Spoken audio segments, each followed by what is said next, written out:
Hello, everybody. You're listening to God, Sex, and Love. It's your girl, Miracle Sims. And it's time for yet another segment. I know you guys are like, well, how many segments is this going to come up with? But, this segment is a one-on-one conversation. And I had to bring this gentleman back. This guy's full of passion. And, I'm excited for this conversation today. None other than Mr. Ronyai Hawkins. Give it up for him. Ooh, thank you. Greatly appreciate it. Peace and love to everybody out there. Yes, indeedy. Yes, indeedy. Now, he came again with yet another topic for you all. He wanted to chit chat about family secrets and generational curses. My goodness, I feel like y'all need to pull out a glass of wine and some popcorn. I feel like this might get a little juicy. We'll see where this thing goes. But would you like to start us off, Mr. Hawkins? Sure. Yeah. I can definitely start it off. Okay. Thank you for everybody tuning in wherever you are. I felt that this topic was very, very necessary for us to discuss. It's a little bit taboo for certain communities, certain places, and even for certain churches. I don't know why, but I think this needs to be a changing of the guard. And I can attest to this because I would say within the last 3 to 4 years, a lot of things have been coming up to the surface in my own personal testimonies and interest dealing with family members, people who have passed on, and a lot of things were not resolved. That can become a huge issue, ladies and gentlemen, for those who are not aware. It can be. Right. And I would give you a perfect example we're in 2020 right now. So I'm going to say back in May of 2016, my grandmother had passed. And from her produced 5 children. My mother was the second oldest out of 5 siblings. The oldest was my Aunt Jeanette, who resides in Georgia as well, and found out that she was actually adopted. So my mom's father adopted her and brought her into the fold as well. And the reason why I bring this matter up is because there were some secrets that my grandmother did not tell these women, and they were all girls, no boys. Okay. Okay. So technically, I have 5 aunts, and she really did not tell them vital information in regards of the family and the reason why they needed to stick together to, weather the storm, as we would say, go through it, love on one another, et cetera, right? All that nice stuff. Right. Now, we don't talk about the ugly in the midst of it. And we found out that my Aunt Jeanette, my mother, and my Aunt Carol, who came after my mom, they were all out of wedlock, except for the last 2, which was my Aunt Sylvia, who's in Atlanta with you, Miracle, and also my Aunt Sharon, who lives in Brooklyn, New York. She's been there for, I want to say, a little bit over about 30, 40 years now. She was an international model. But anyway, the point is, that I'm saying, is that my grandmother always claimed the last 2, but never the first 3. You understand what I'm saying? Wow. So in that, she never did tell them that, hey, you were born out of wedlock. You weren't born when your dad had me and had you, et cetera, and we wasn't living in holy matrimony. All right. Now, this can become an issue if you don't tell your children up front. That really creates a lot of division. It creates a lot of bitterness.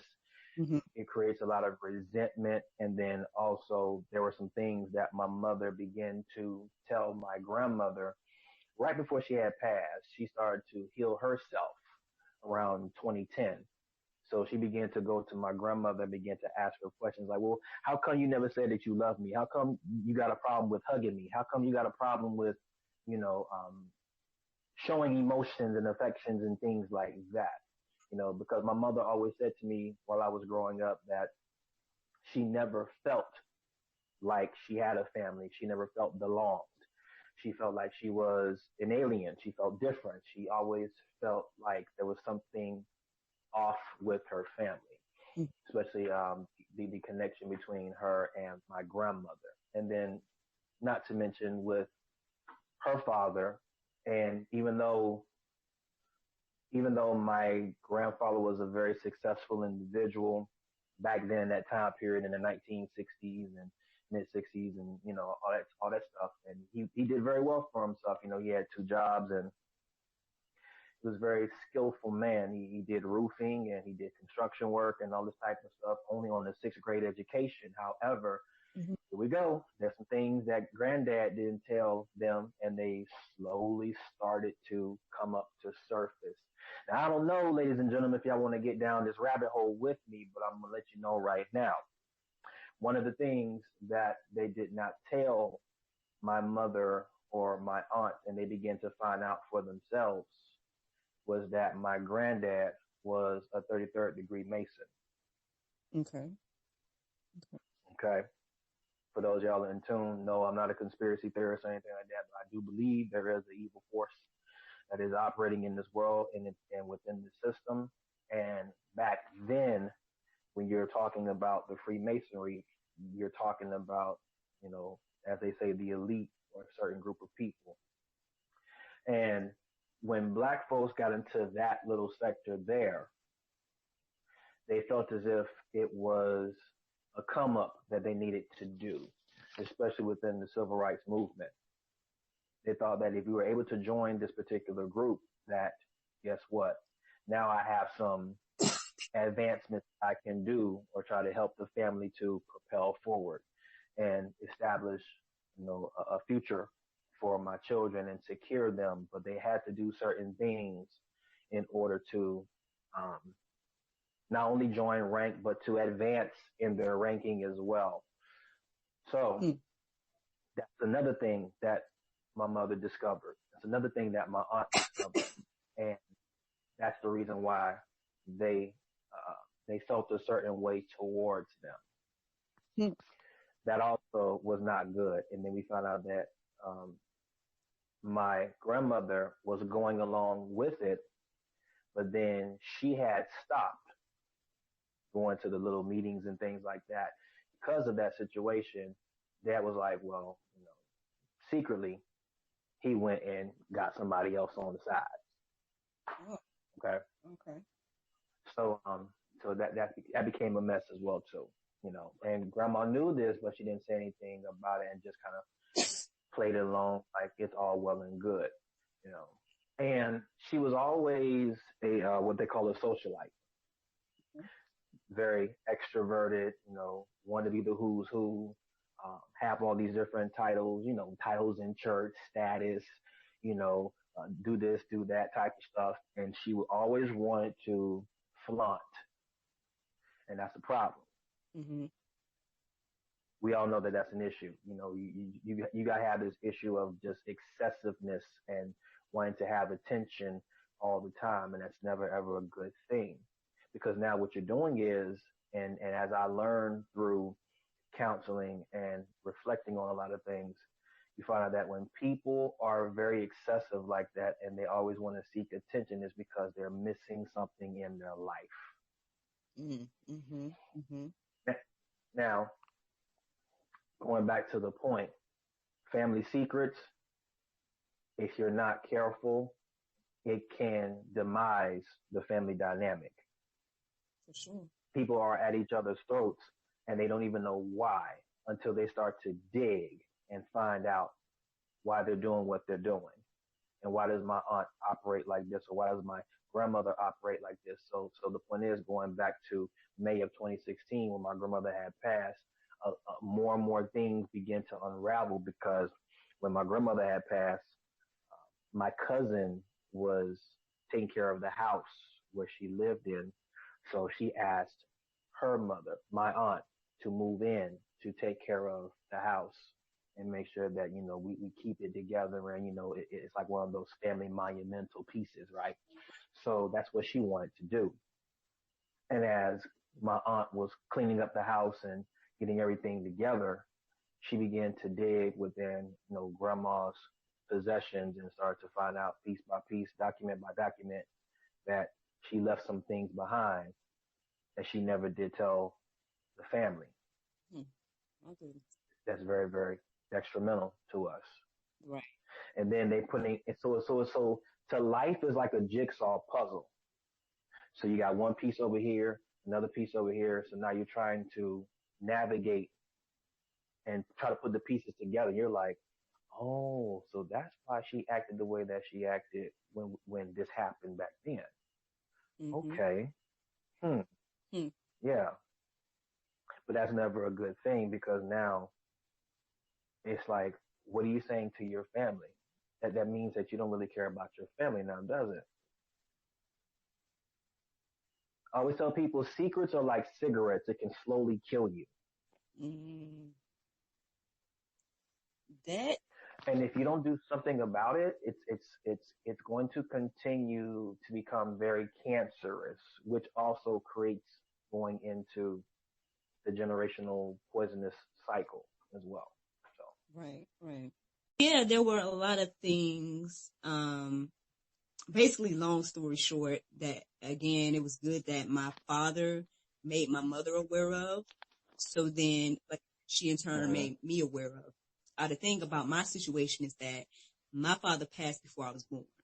So, um, so it was good that he made her aware and privy to certain things because then later on, when like, how can I say without spreading everybody's business? Well,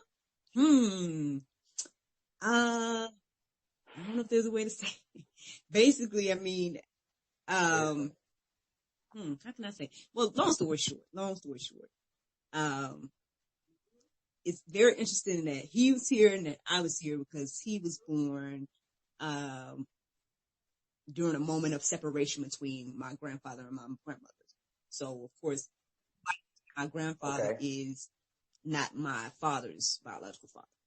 Um, so then down the years, again, like when he met my mom and all that stuff, then, of course he went by this name, like my last name, well, not my last name that you've seen, but my main last name, Miracle Sims. He goes by Sims, but clearly, his father wasn't a Sims, but, he was raised as one. So, yeah. And so he made my mom aware of these things. So then down the line after he passed, I don't know how soon this other side of the family came into the picture. But at some point, they want this other side of the family came into the picture and wanted to meet me and all this stuff and was coming to tell my mom about like, oh, well, this was actually my brother and this, that, and the other. But the thing is, it wasn't as detrimental as that could have been, because she was already aware and, and like I said, in turn made me aware. And it got to the point at one point, like, I want to say it wasn't like on my grandmother's deathbed or anything like that, but I was able to kind of chat with her a little bit about the situation, as best as I could, just like maybe how she felt at that time or like how did this happen type of thing or whatever. So that was an interesting conversation to have with her. But, yeah, so again, it's like, but say my mom didn't know that this had taken place. Then all of a sudden when this other side of the family just pops up, this could be like, I didn't know this about my husband, that he had this other side of the family or whatever the case is. Or maybe what if I grew up and met one of my cousins or something, you know what I'm saying? Like all that stuff is important, and I mean, I know I talked to my husband about it as well. Cause, when I get all into it, you know what I'm saying? But basically, there's a side of the family that I don't know, for him. And so, I'm trying to share with him the importance of that because I'm like, I've come from the side where my mom made me aware. So then, for the most part, there wasn't anything that just popped up on me and was detrimental, but I'm like, how do we have a Right. child? Especially, but before we had a child, I was kind of talking to him because I'm like, look, I'm not, I don't really know this side of your family. I mean, I'm glad that you kind of at least made mention to let me know that, okay, there's this side that you don't necessarily deal with or whatever the case is. But, the fact that I don't know them at all, and then eventually this is going to be something that comes up down the line. And it did. Like, I don't know if I'm just got a gift or whatever, but, it did kind of come up as soon as we got married here, without trying to do too much, but, this side of the family reached out to me. I put it like that. And, again, it was good that I was aware, and not just being like, oh, who is this person? You know what I'm saying? At least I was aware enough to know that, okay, well, this is the person that I guess my husband just don't deal with or whatever the case is. But, it got to the point where I guess this person wanted to meet me. And then now that we have a child, and I think they want to meet the child and stuff. And it's like, well, clearly I'm not going to cross that line without my husband, however, at the same time, I'm trying to like share with him the importance because I'm like, hey, this could have been a totally different situation for me. And so I don't want that to, I'm sure he'll make our son aware, I guess when he feels like it's the time, but, I don't know. It's just something I've been trying to like pray about and just kind of share with them because I'm like, I can only come from the perspective of what I've been through. So I know it was good for me to know secrets. So perhaps this might be good for our son to be aware because, yeah, it could be Yes. a thing that comes down the line and come back and, who's to say that this side of the family won't reach out to our son when he's of age? You see what I'm saying? Or, Right. and then the person, when they did reach out to me, they made me aware that there's, family in other states. So that's the thing too. It's like, I mean, you never know where this all is going to end up. And so we need to, at least make each other aware of stuff. So there's like, okay, we know there is some family up in New York, for example, or there's some family here, or some family. So then that way, say if we trying to run or whatever, not say try to run, but if you moving from where you grew up, that, okay, we got family in this side or that side. So if you see somebody maybe look like you a little bit or whatever, beware, Yeah. Yeah. That's all. I mean, so yeah, I can definitely see the importance, of sharing the secrets. Maybe sometimes people feel like they're just kind of holding back the secret is helping somehow. Maybe that's I guess on the other end, maybe that's what they're thinking, but, I don't know. Like I said, I can only come from the perspective of, we were aware of some of the secrets, and so it helped us in the long run. Gotcha. Okay. Awesome. Thank you for sharing that as well too. I greatly appreciate that. And let me jump in for a split second because I've seen it from both sides. I've seen it where when you do expose secrets for truth's sake, it's beneficial. Mm-hmm.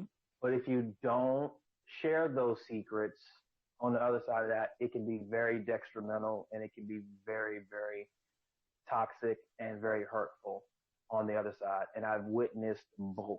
Mm-hmm. I've witnessed both. My mother's side of the family, one thing I can say about my grandmother was she really took a lot of pride about family reunions. Mm. My mom's side of the family, they did family reunions every 2 years. My dad's side of the family did theirs every year. And they were very, very like passionate and very stern about it. My grandmother on my mom's side, my mom's mom, she was the historian of the family. And the last time I went to a family reunion, we had over 300 siblings, not 300 siblings, but 300 family members. My goodness. Yep. And then I don't know what the number is on my dad's side, but I know that they're pretty big as well too. So they've always took pride into coming together, knowing your family, know your cousins, and your aunts, your uncles, know your bloodline, know where you came from, know how you got started, who you connected to, et cetera, et cetera. They took pride in that, and that's all well and good. I love that. Mm-hmm. Now, I'll share this story on my mom's side, and this is the beneficial part. And if you don't tell, your son or your future seeds how important it is to know You got cousins out there and stuff like that. You can mess around here, and they may get to courting one another, Mm-hmm. and then you got a problem after that. And I actually witnessed that myself. I had that firsthand, and my mother had that firsthand as well too, My goodness. which was crazy. Mm. Um, I was a junior in high school, and there was a young lady who was a sophomore. Okay. And, I didn't think nothing, I didn't really think anything about it. She was like, oh man, she's pretty. Mm-hmm. All right, cool. And she was in my Spanish class. And then I got to know, first and last name, the whole spill, general information and all that. So we chilled, we kicked it, we um, talked on the phone once in a while, whatever, started building up something. Mm-hmm. And she started to like me. I liked her for a little bit. And used to hang out after school for a little bit, what it was like before I went to practice, whatever the case. Mm-hmm. And come down the wire, this was like right after Valentine's Day. She had baked cookies and cupcakes and got me balloons and all this type of stuff. So, her brother was feeling like, I'm on top of the world right now. You know what I'm saying? Because got me a little thing here, like, oh, snap now. Walk towards first period English, feeling like I'm the man. Right. Messed around and got home. I found out that, this person I was talking to, her grandmother had passed. Okay. And she told me, who was her mom and stuff, first and last name, whatever. Mm-hmm. And I'm at home, and my mom said, oh, one of your family members had passed. Uh-oh. And then she told me the name of this person as well. Oh. I said, nah, they ain't the same person. I'm thinking in my head like, no, no, no, no. Because I was telling my mom, I was like, yo, my little friend's grandma had passed, what I'm saying? Can you please pray for her? Mm-hmm. She's like, what's her name? I went and told her the name, and she was like, wait a second. Oh, goodness. Wait a second. Mm. It's not the same person I thought it was. And then she called my grandma. Grandma get on the line. She telling her the first and the last name. And she's like, boy, that's your cousin. I said, God. No. God. See? Ah. See, man? Yeah. It's Yeah, that hurt my, yeah. That hurt my feeling all the way through. yeah. You hear me? I was like, no, don't tell me that. And then I find out a little bit later on that my cousin, she went to bed sick for at least 6 weeks. She was just devastated. She was just like gone. Dang. Yeah. It was a mess. I was like, man, mess around here and have my baby 11 toes. Mm-mm. Oh, God. Yo, man. It's crazy because. That would not be cool. Right? Mm-mm. Right? Mm-mm. Just made me think about this conversation I had with, well, he's known as Sleeps, but also Kelvin, after the last, episode that we recorded together, whatever, we was having a conversation, and I was telling him about, like, what we were going to talk about in this episode. And he had brought up something that happened, that he was, I don't know if he was watching on TV or something, but it was like, he said that there was some counselor that had to like counsel these siblings that ended up being married or something and didn't know. And they had to come, and basically was saying like the counselor had to be, unbiased to the situation, but I'm saying like, and still just counsel them through the marriage. I'm like, I don't know if I'll be able to stay in that. I don't know. What you think? That's crazy. That's crazy. I don't know. I haven't seen that, what he's talking about, but I'm like, that. Yeah. That's wild. You know what? It made me think of, there was an episode that was on New Amsterdam. It's on NBC. And they had a similar episode just like this, what you guys were talking about. and the counselor or the gentleman who plays the role of that counselor at the hospital, he had to um, counsel these two individuals, and they were engaged and they were about to get married, and then they find out through their family members that yes, they are actually blood related, and Oh, so that could be what he's talking he, about. So wait, that's yeah, I scripted. believe This so. is scripted. Then it's not real because that's it makes it a little Yeah, better. that situation, right, right. That situation was scripted, but I wouldn't doubt that that came from real life as well. Like I said, because have heard of, as they say, the little thing called kissing cousins. Like that ain't no joke. Like you don't want to fool with that because there is a such thing as incest. You know what I'm Yeah. saying? And you don't want to open that door because that door is something Oh crazy. yeah. Like no, you don't want to do that because now what you're doing is, and if y'all don't mind, I'm going to take a left for a second. I'm going to go through that spiritual door. What you're doing is that you're opening up a door that you don't need to entertain. Mm-hmm. And once you have been informed about this information, now what you have to do is you're going to have to completely detach yourself from the situation. Exactly. Yeah. Yeah. You got to. There's no ifs, ands, or buts about it because there is such a thing as divine order that many people they see it Mm-hmm. subconsciously, but they choose to ignore it. Right. Right. And that's the thing that you don't want to fool with at all. You know what I'm saying? It's like, yeah, like I thought she was, you let's be honest here, because you do have some family members that be like, hey man, she fine, she is. We see it, Right. all right. She is what they say aesthetically pleasing to the eye. However, that is my cousin. I cannot fool with that. It's okay because you want to know why? There's 8 million people on this planet. Not 8 million, 8 billion people on this planet. Mm-hmm. Mm-hmm. You find somebody else that's outside your bloodline. Exactly. Next time, you just gotta tell them, hey, listen, are you connected to X, Y, and Z? Okay, cool. Because if you're not, then we good to go. That's all I need. Maybe a blood test. Maybe a blood test. And other than that, I'm good. That's it. Exactly. Exactly. you Like know, because you don't want to fool with that. I promise you. there's so much out here, man, and that's the thing. Like you touched on something really, really good just then when you said like the thing is like some people just want to ignore it or whatever. I've been kind of like tackling that over the past few days in regards to, cause I don't know if you know, but I'm trying to do this daily thing. I'm giving daily inspiration. And that's been like a kind of ongoing theme of the whole aspect. Like we need to change and then we don't want to.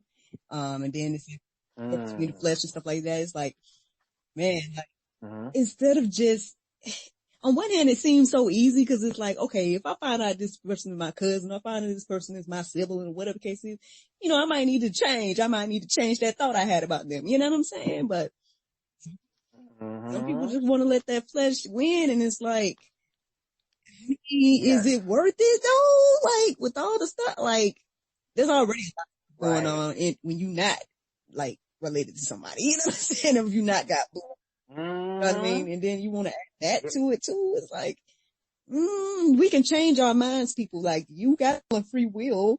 I don't know why we don't want to use it. We just rather use Right. it towards being like, nah, I can't change my mind. Like, nah, okay. Like you, for example, you find out this lady's your cousin. You could have like, of course you went the route to, okay, I'm going to change my mind about this person. I can't, go that route. But some people might be like, okay, whatever, that don't mean nothing to me. Like, so, you know, nah, I don't Right. understand it though, Right. but It's wild. It's wild. And I'm going to chime in for a second because it's the same thing as um, people who have fetishes. mm-hmm. Hmm. People have fetishes who like younger Listen, women, we're you finna go know, right now. We can't even get and started on this conversation. I'm just saying because we've heard this in history as Mm-hmm. well too because perfect example is Elvis Presley. Elvis Presley had married his ex, whatever. And she was like, I don't know, at the time, 14, 15, 16, some years old, whatever. So he knew that she was not of full Mm-hmm. mature age. She was coming of age, but she was not fully Right. matured as a young lady going into womanhood. But yet and still, he knew exactly what he was working with. In that moment, he could have changed Yes. his mind now, couldn't he? Yeah, because right. So subconsciously, it's like he chose to ignore it because he entertained his fleshly desires, and that door, you just open that door up. Now you got another issue. And I wouldn't be surprised even Mm-hmm. to go further that maybe somebody in his family also were exposed to that type of behavior as well, to connect the Exactly. And dots. that's the thing that people don't think about, because it's like, I know I kind of shared with you briefly, and I know I shared with the audience already a little bit about my situation. Like, basically, long story short, if you hadn't heard none of that, is that, I was, well, what I grew up to find out was molested at a younger age, or basically exposed to things that I shouldn't have been exposed to at a younger age. And unfortunately, yeah, some of that stuff was family members. We ain't gonna get into that. What I'm saying is, like, people don't Mm-hmm. think about, like, they just think in that moment, and it's like, you don't really think about, like, the impact that has Mm-hmm. on someone's life. There's a lot of things that, I had to deal with growing up and everything like that. Maybe even now that I still deal with, that I feel like it stemmed from that stuff. And it's like, so now some of the people, I say, for example, the first memory I have of was an adult in the situation. So clearly, like, on one hand, I debate about it, and that's just probably me, but I kind of debate about it, like, well, what Mm-hmm. control did I have in that time in my life? Like, was I somewhat responsible as well? Even though but see, these are the Mm-hmm. things I have to debate about, or that I think about when I think back on that. Cause it's like, well, it wasn't like it was something that like, so detrimental that I didn't, quote unquote. And it's like, how do you know if you enjoy something at that age? But, you know what I'm saying? I don't recall it. Like, basically, I can Mm-hmm. just go ahead and say it like this. It wasn't a situation where it was like rape that hurt me. You know what I'm saying? So, you know what I mean? So, Gotcha. for me, it was something that I had to kind of, like I said, as I grew up and was dealing with, like, certain feelings that I was feeling, or, maybe even things that I wanted and desired, or whatever the case is, or even crap. Now, I was very honest in a few episodes ago that, I deal with the whole masturbation thing and stuff, and all that stuff I feel like stemmed from, Mm-hmm.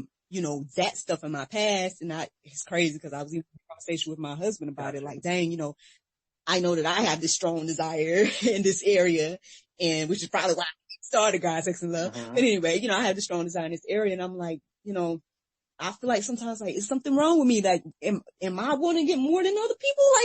Like, why is this so strong in me? You know what I'm saying? Mm. And maybe it don't seem as important or strong to others or something like that. But see, like, again, see, these Right. people made these choices back in the day to introduce me to these things when I was young. And, yeah, okay, I can take responsibility as much as I can for, I guess, allowing it to happen, even though, okay, clearly the adult was the one Mm-hmm. in the situation, you know what I'm saying? However, at the same Correct. time too, I would say that, okay, it wasn't like I went and cried about it or nothing. So, you know, um, so I don't, or as Mm-hmm. far as I can remember, cause I mean, I had to have been like 3 or 4, you know what I'm saying? So, but anyway, Mm-hmm. what I'm saying is that adult decided to make that choice in their life, and that further affected my life even to this day in my 30s. You see what I'm saying? So, I feel Yeah. like people should just definitely think about their actions. What you do definitely can have an impact on someone else in their life. I mean, thank God I was able Mm-hmm. to, I think the good thing about my situation is that it allowed me to kind of, like, as I grew up and started to really, really think about, like, why was I doing certain things, or why was certain things happening that I didn't want to happen, or whatever the case is, especially when it came to relationships. I mean, I thank God for my mom, and, basically instilling in me about Jesus and the Bible and everything like that, because that's what I went to, and it helped me. You know what I'm saying? And, Mm-hmm. even though on one hand it's like, it's so crazy to say, but like, I feel like my desire for love and relationships and all that stuff is what led me to Christ. And which is crazy to say, cause I mean, part of my life, cause my mom's an evangelist. So definitely Jesus has been in my life, from a young age. But I would say my personal relationship started to build the Right. more I wanted to be in relationship and be in marriage and all that stuff. And I'm like, okay, I'm seeing this pattern happen in my life. I see that I'm fooling around or I'm just doing this and that. Why am I like this? What? And so that's when I started to think more about my past, things like that. And, get to where I am to be like, okay, well, Lord, obviously there's something in me that I need to like kind of fix and change or, whatever the case is. And then now, I'm in that place that I guess I always wanted to be in regards to, being married and now I have a child and stuff like that. So it's just one of those things. I mean, of course, everybody's Right. going to have something they're going through. So no one's, I guess, going to have a perfect life, but I mean, there's some things that we can avoid just by showing some restraint.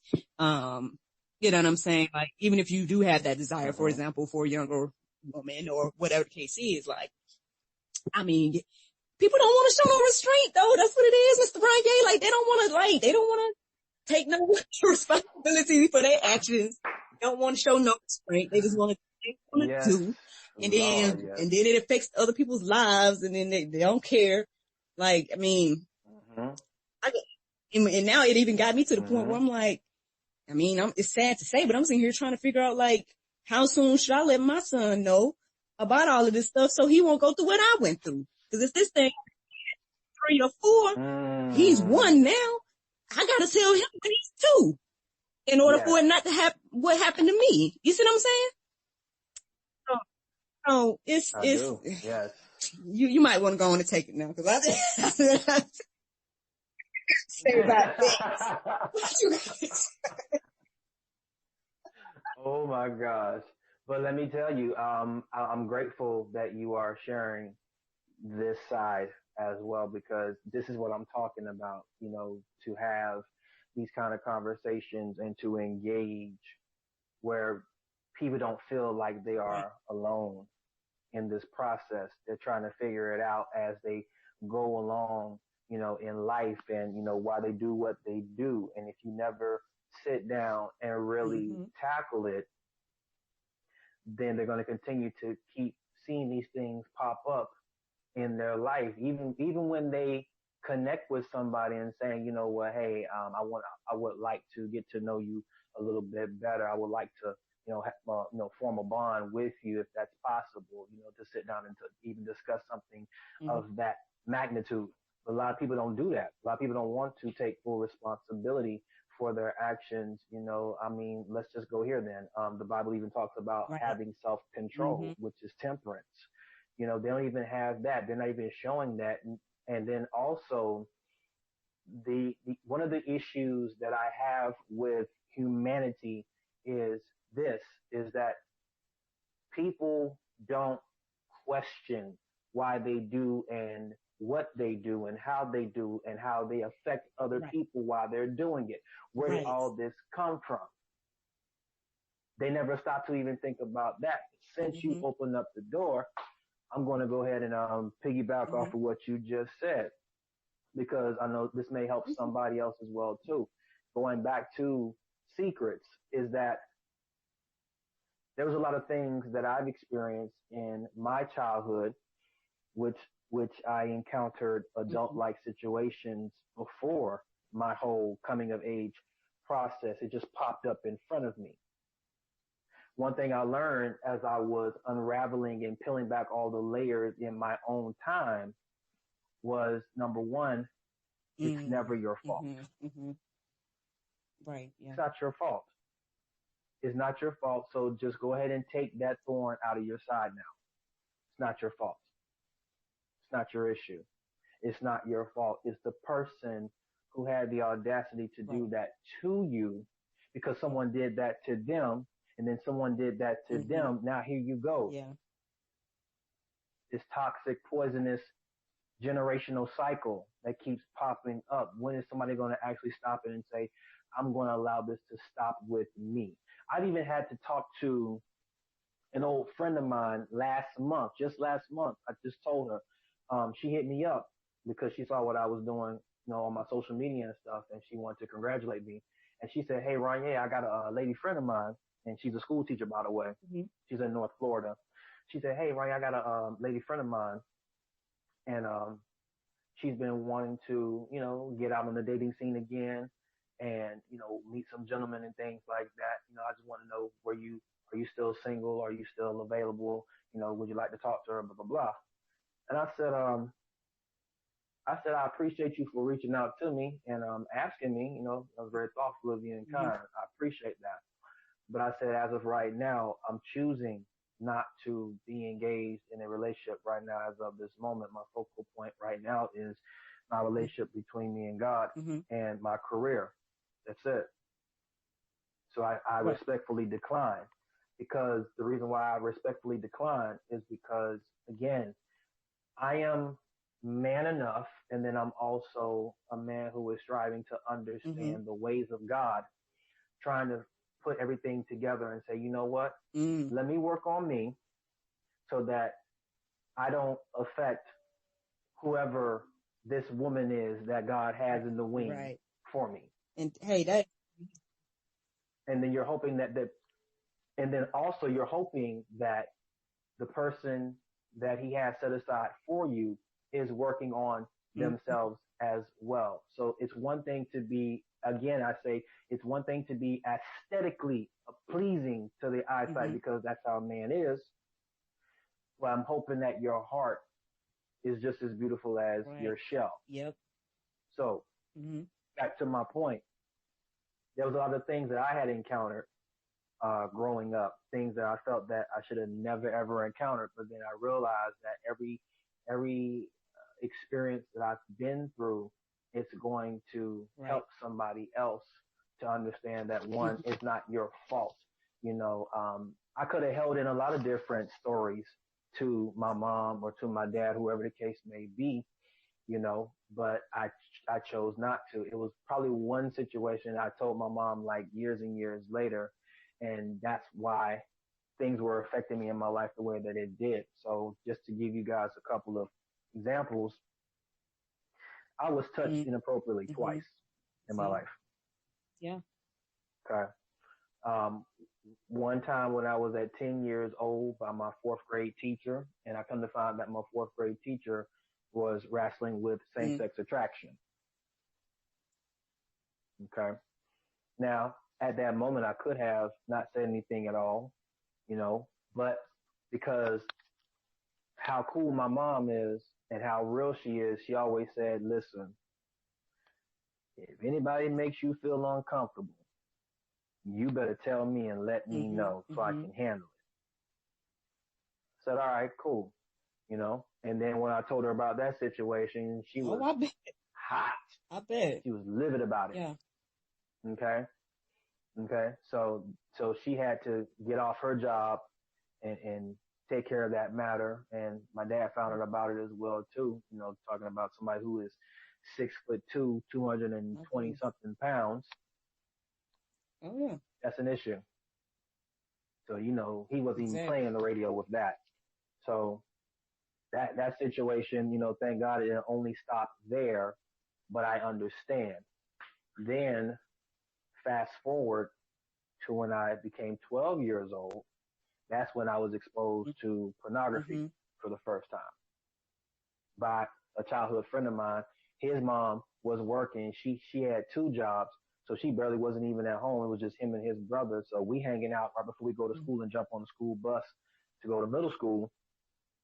First thing I see when I come inside his house, he got porn on the TV. Now, me coming from church, whatever the case may be, like I said, I'm a church boy. I'm like, yo, what's this?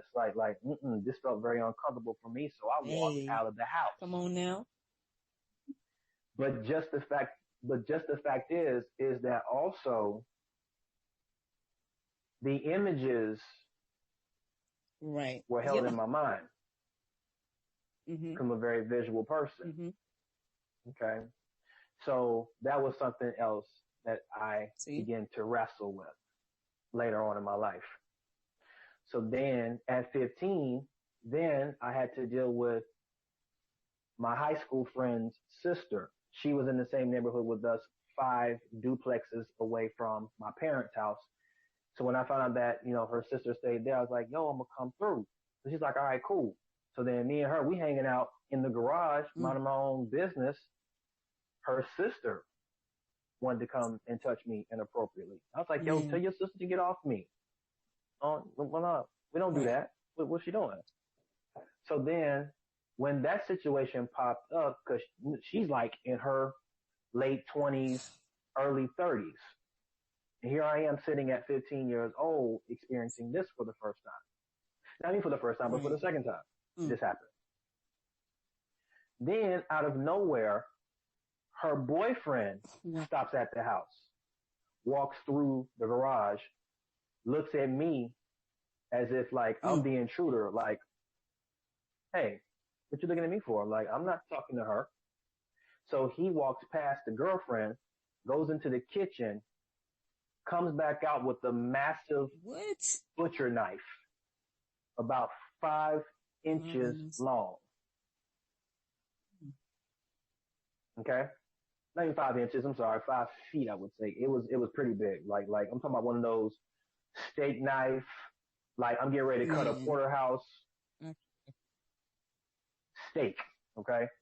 It was that serious. So he's coming at me with a steak knife. Now I gotta run for my life at top speed outside of the garage, having to go right, go off of my block in my neighborhood, and then keep running all the way outside of our area to the intersection just to get away from him. Keep in mind, I didn't do nothing at all. So now I'm running for my life. But then more and more issues begin to pop up after that because of these misappropriated, miscommunicated levels of sexual encounters. Because of those certain engagements, that's what I had to wrestle with and deal with. And not only to make matters worse, but my own father, who was supposedly a minister, tell my older brother, say, yeah, go ahead and get you something and come right back. My brother told me this, and I'm like, I know you are lying now. I know you joking. He's like, yeah, that's what that said. I was like, yo, hold on. You're supposed to be a man of God. What you talking about? What you talking about? Is this how we get down now? Yeah, is this how we gonna do it? They feel like it's different when it's boys or whatever, so that's probably why they... Right. But that's not the thing. Because after I had that encounter, and it was like, then I started to wrestle with porn more. Because now I found out that I had other friends of mine in school and in college, and they were amazing talent, gifted people from different churches. Some were worship leaders, some were singers, some were drummers, musicians, all kinds of different talent. Yeah, and still you find out that, mom or dad, they got a porn stash sitting somewhere in their house.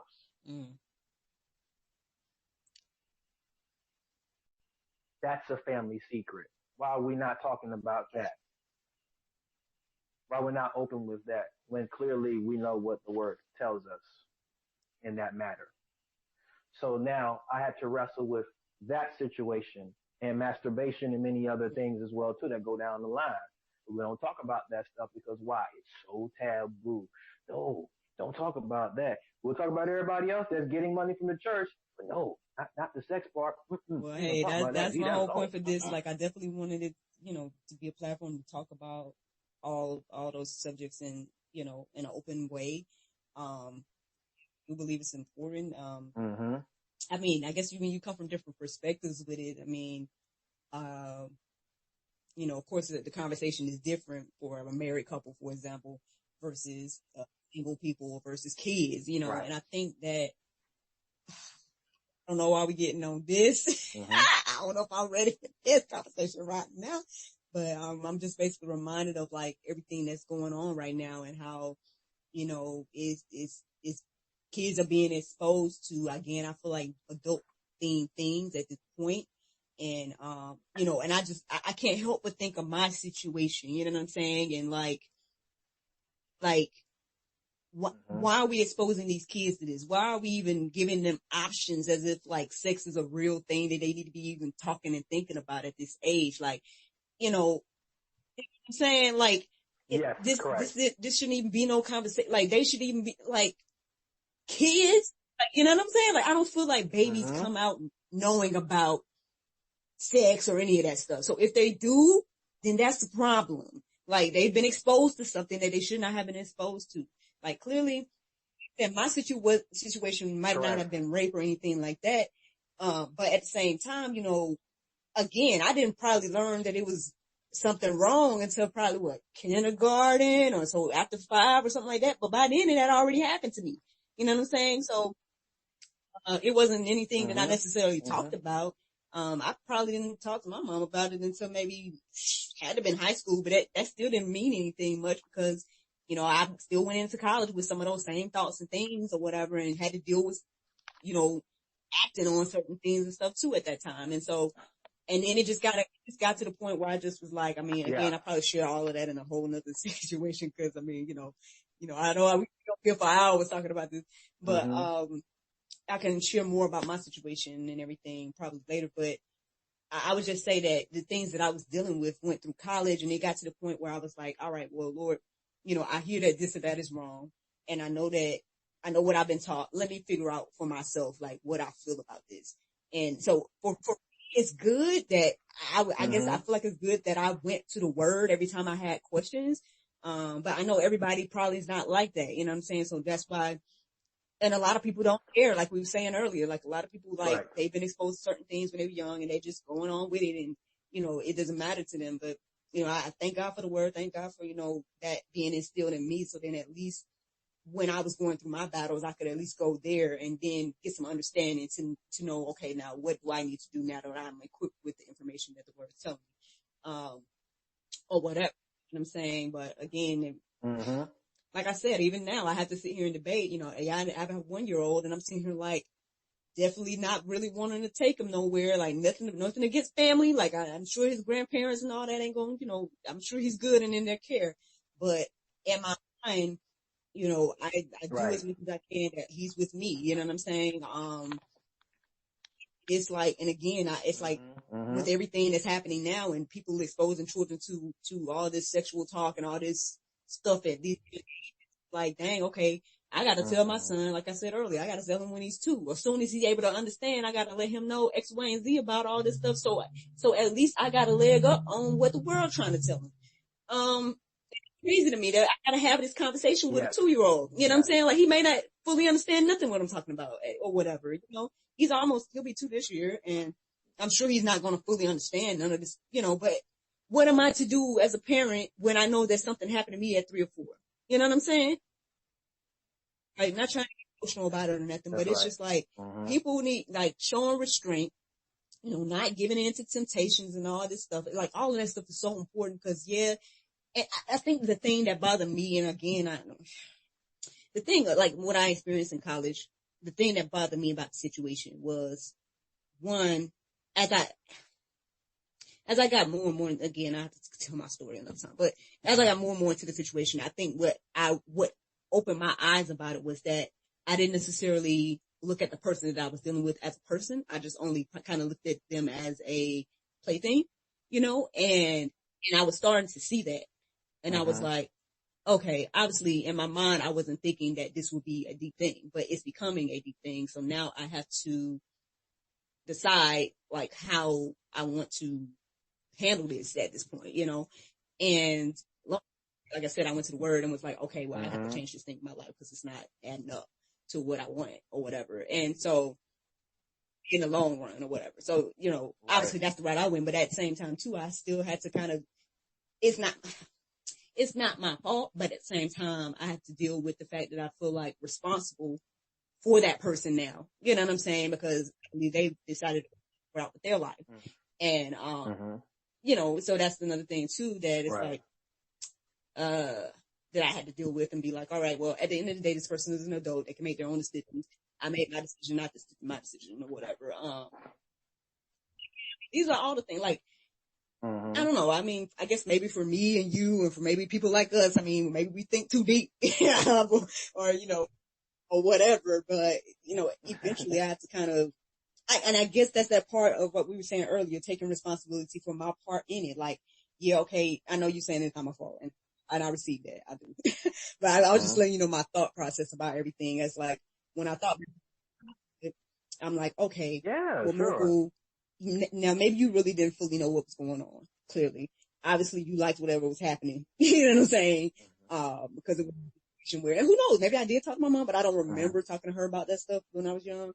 So I was like, okay, now that I think back on everything, like, what would you do differently? Or,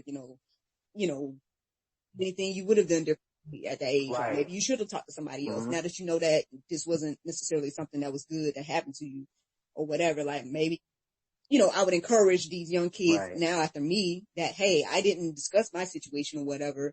And then I went years still dealing with it. You know what I mean? So maybe, if something happens to, say, for instance, my son, which God forbid, because, I definitely wouldn't want anything to happen to him. But if he did, or if it did, I would hope that he's able to have that conversation with me or, whatever. And any other child or whatever that parents, maybe tell your children or whatever.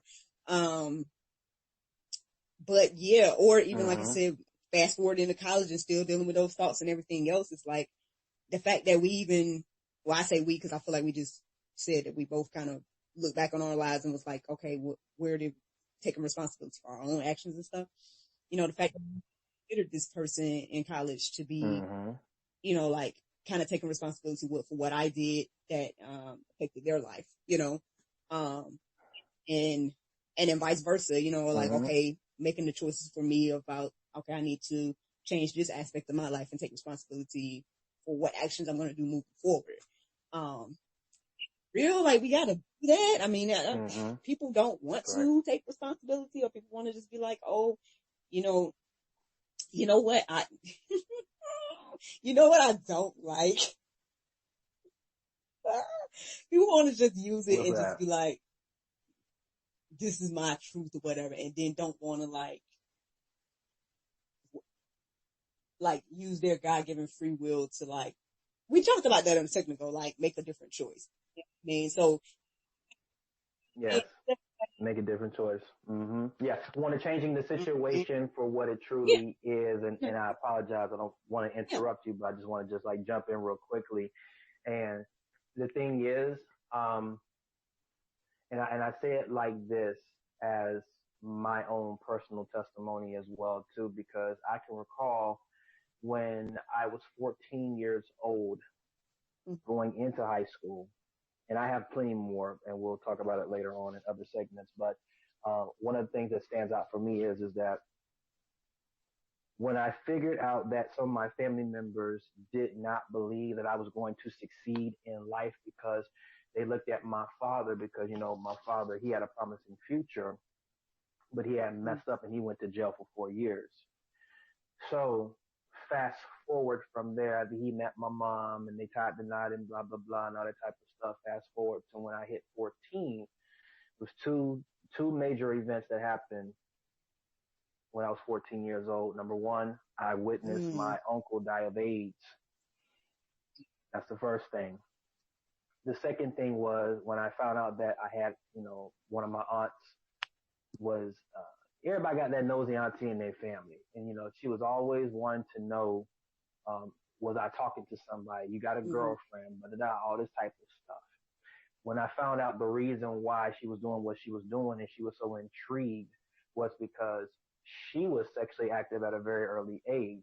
My mom wasn't even thinking of stuff like that. However, she did not know that I was pretty much violated beforehand. But I figured out that this is where her mindset is. This is not good. So I made it up in my mind that I would not allow statistics, stigma, or anything of that nature to hold me back from getting to Mm-hmm. my goal, whatever That's that good. goal was.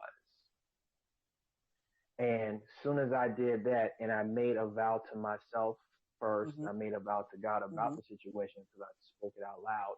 Then I moved forward throughout high school, throughout college and things like that.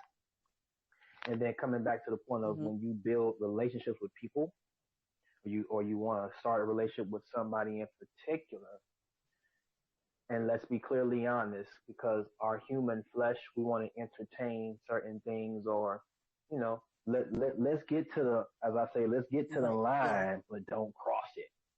Mm-hmm. And that's what happens many, many times. And the more I was having these different encounters and exposing it for what it truly Yep. is, as I was entertaining it, so I Right. was like, this feels nice. Okay, yeah, that's cool. But then all of a sudden, and I can only speak for myself. All of a sudden, the Holy Spirit, I'm gonna go there. The Holy Spirit Right. would hit me every single Mm-hmm. time and would Mm-hmm. tell me, no, don't do that. No, don't do that. Leave that alone. Get up, Right. get out of there, go.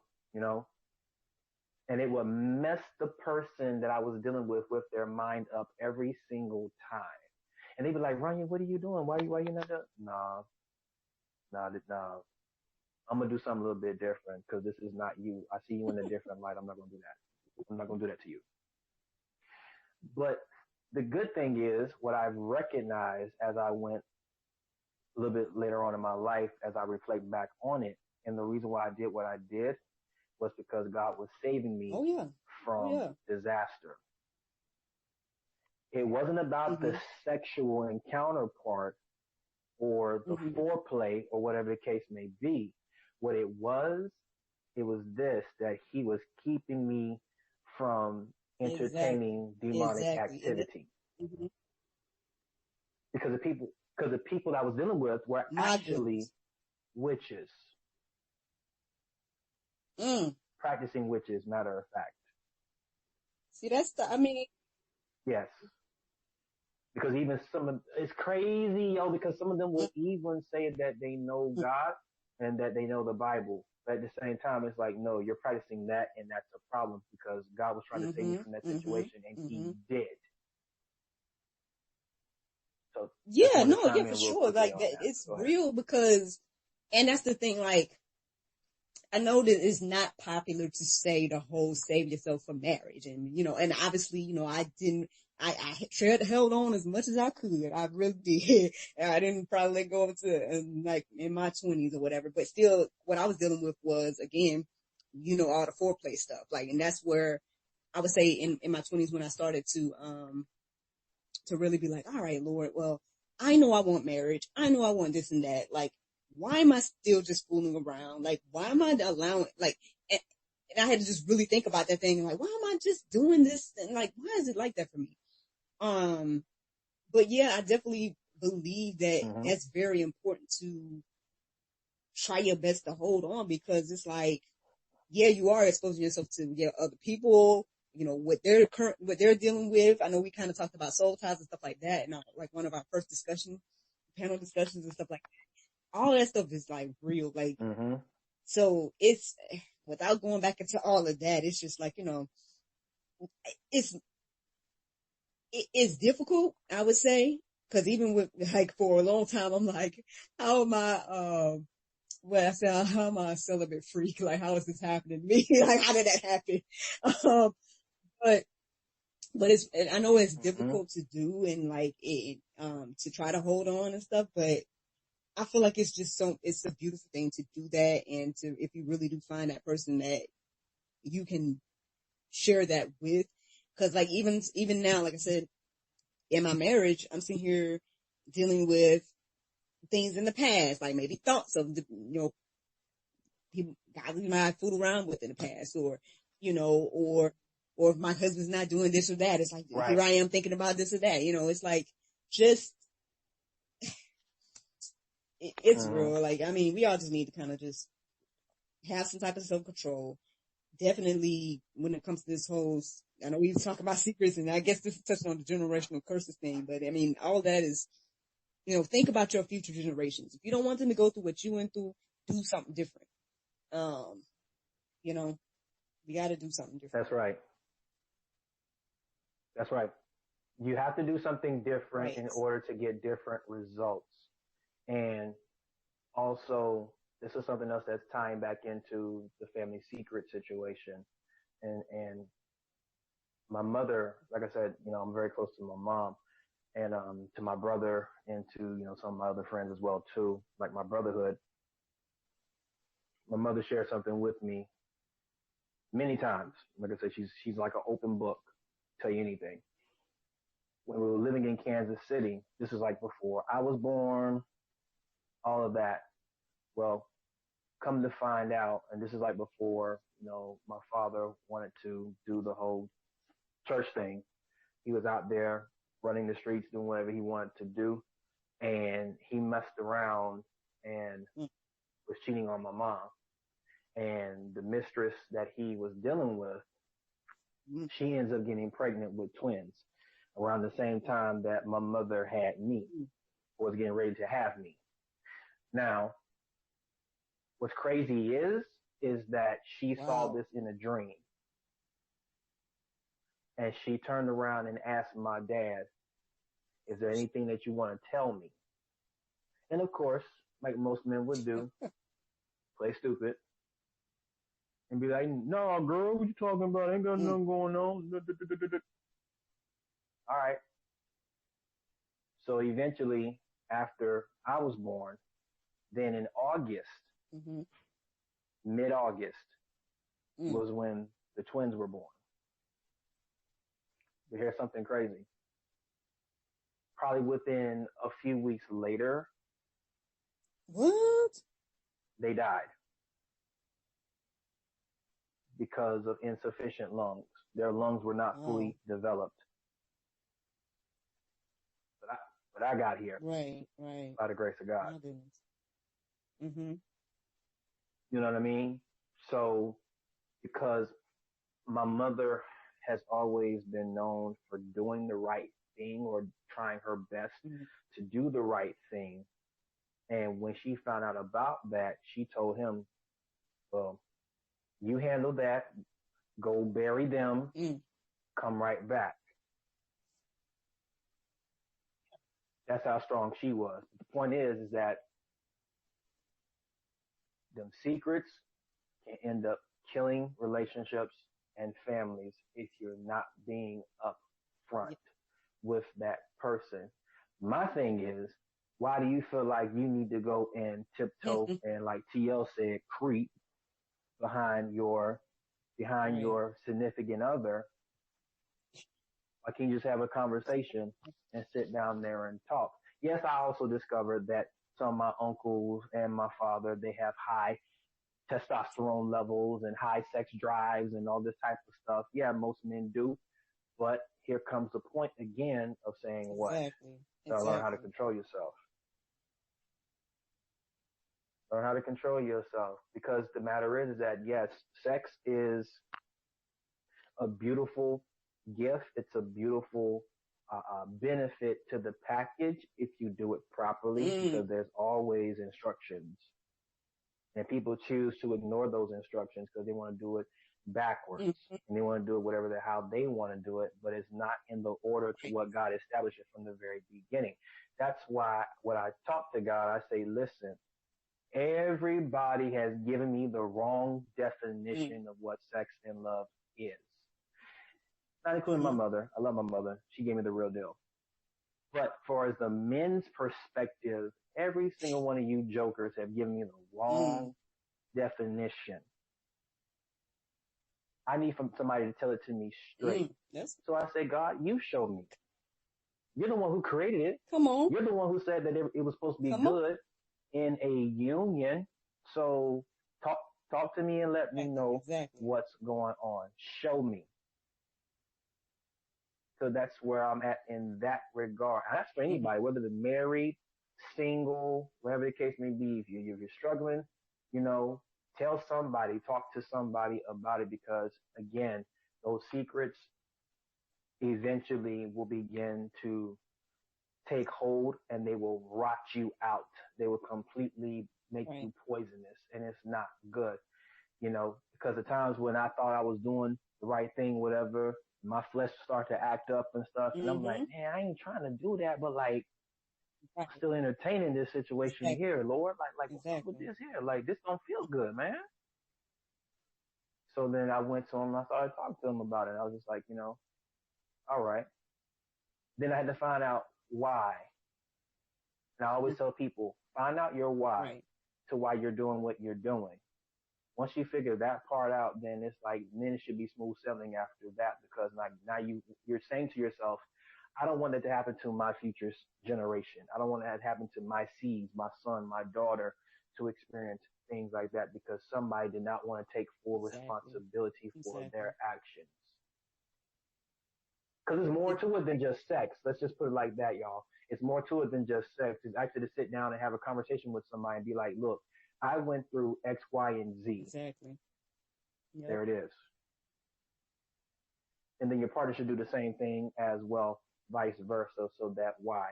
Because any relationship dynamic that you deal with, whether it's family, friends, or your significant other, should be based on an Mm, open, healthy that's dialogue. good. That's good. That's all I'm asking. And more people, not just in church, but just the fact of you being a human being between a male female encounter, need to have that and be okay with that, because we're all trying to heal from something. Everybody has a story, of course, but just the fact of like, get to the core and be like, I'm not trying to repeat those things. I'm not. I'm not. And then on top of that, um, I'm gonna share one more thing, and then I'll be out. But here's another thing. I want to share something else. When I got to Florida, it was just my brother and I was 10 and my Mhm. brother was 13. Now, we were living in these duplexes, Mhm. this little area in Pine Hills.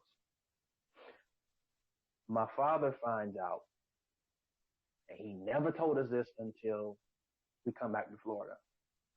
Well, the complexes in front of us, right there, we did not even know that we had another older brother. He What? was living in those complexes. My goodness. Mm. So my dad tells us, my brother and I, he's like, hey, listen, you got another brother. He lives right in front of us. So we're going to go see him, and I want to introduce you to him. And it was like, the more I keep thinking about that, it was so vague, so broad. And I'm like, okay. So of course, my brother and I, we look at each other like, did I just hear him say what I thought you Man. said? No. You got another brother. What? And then, matter of fact, the older brother is full grown, married, What?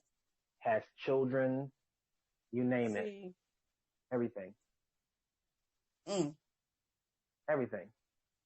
And my mom went through HELL with the Mm. whole entire situation. The whole entire situation, she went through it by herself, and she stood like a trooper the Right. entire time. All because this man, and like I said, I love my dad. Don't get it twisted, y'all. I love my dad. I do.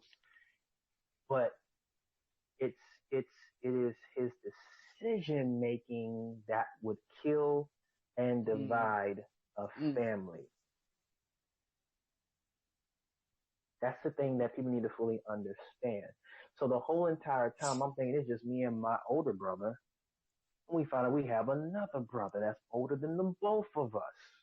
So now we're looking at him like, yo, well, let's go talk to him. Like, Okay, let's have a conversation with them. Let's try to build with them. Let's try to connect with them. Let's go to the park. Let's go to the fair. Let's go to a carnival. Let's just get out. Let's just go and Mm-hmm. see him. Let's just connect with him. Meanwhile, this whole entire situation of trying to reconnect with your son to father moment is very unpleasant because your oldest son has I was just gonna say, yeah, resentment right. and bitterness Mm-hmm. towards you, not knowing that you was fooling with his moms the entire time. And then when my mom gives my brother and I the full breakdown of how those two got together before she entered into the picture, these two were still going at it back and forth. She didn't want to fool with my dad because my dad was getting out of jail because I told y'all he was serving for 4 years. She wanted nothing to do with him because she was dealing with another guy who was in the military service at Mm-hmm. Air Force branch, by the way. So this guy has money, he has, benefits, he has all this type of stuff. So she was going for the benefits. She was cool with that. She didn't want to fool with my dad, but however, she still wanted some on the side from my My dad. goodness. You understand what I'm saying? Mm. So now you have what? An innocent bystander who is completely ticked off, and now you're putting the bad things in his head as if it's all my dad's fault that he walked away. He did not. Your mom did Mm. this situation to him. Man. So fast forward, not even that, but it gets worse because he changed his whole entire name, first Mm. and last name,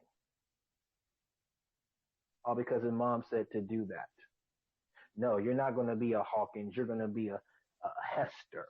That's his Mm. stepdad's last name. All this went on for years and years and years Mm. until he passed. The resentment going back and forth. My dad trying to patch up the situation, but no, not really. The times where he would come to the house, mom would leave, let them talk. None of that stuff happened. None of that stuff, engagement, no understanding, no sitting down with your son and having a full fledged talk with him from a father to son perspective, from a man to man perspective. None of those things happen. They're just sitting there looking at TV, watching football, watching sports events. That's it. My dad would give him money when he was in trouble, whatever the case may be. Not only did my oldest brother get out of one marriage, he jumped into another marriage and created a whole new family dynamic in that situation, and still nothing was Mm. resolved. Mm. So the point of all of this is don't hold secrets back from family members. Don't hold secrets back from your significant other. If you love that person, tell them, and the truth shall Mm. set you free. That's good. That's good. I mean, well, the way I feel about it, we really ain't got too much more to say about that. I mean, the only thing I can think of at this point is maybe we can just, let's just pray for the people or something like that. I don't know if you want to take it or I need to take it or however. But I think we done gave everybody a lot to marinate and think about. We're trying to wrap this Yeah, up. yeah, yeah, yeah. Absolutely.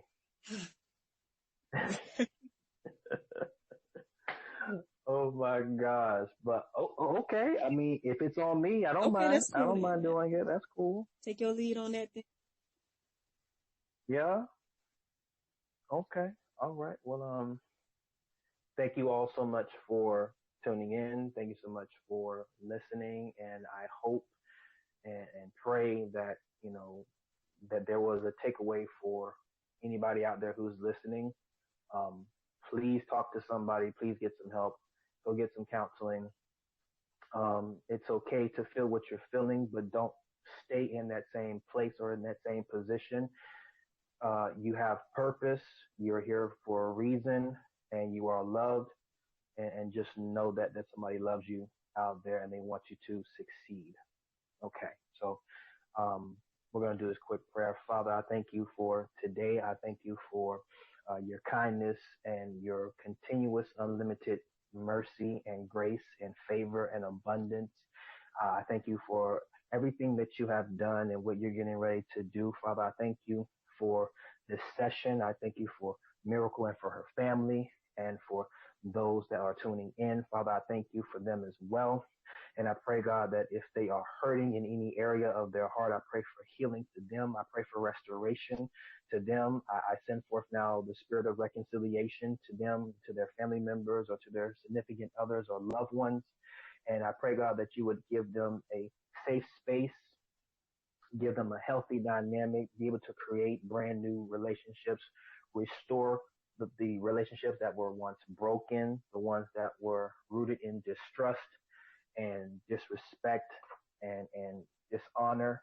I pray, Father, for your spirit and the spirit of virtue to come upon them now. I pray for healing virtue to them, to their mind, soul, heart, spirit, and body. I pray, Father, that you would continue to watch over your children, watch over your creation, because God, we know that there's so many tests, so many trials, so many hurdles that we have to just jump over and to get around or to go through and to break through. But I know that every test produces a testimony.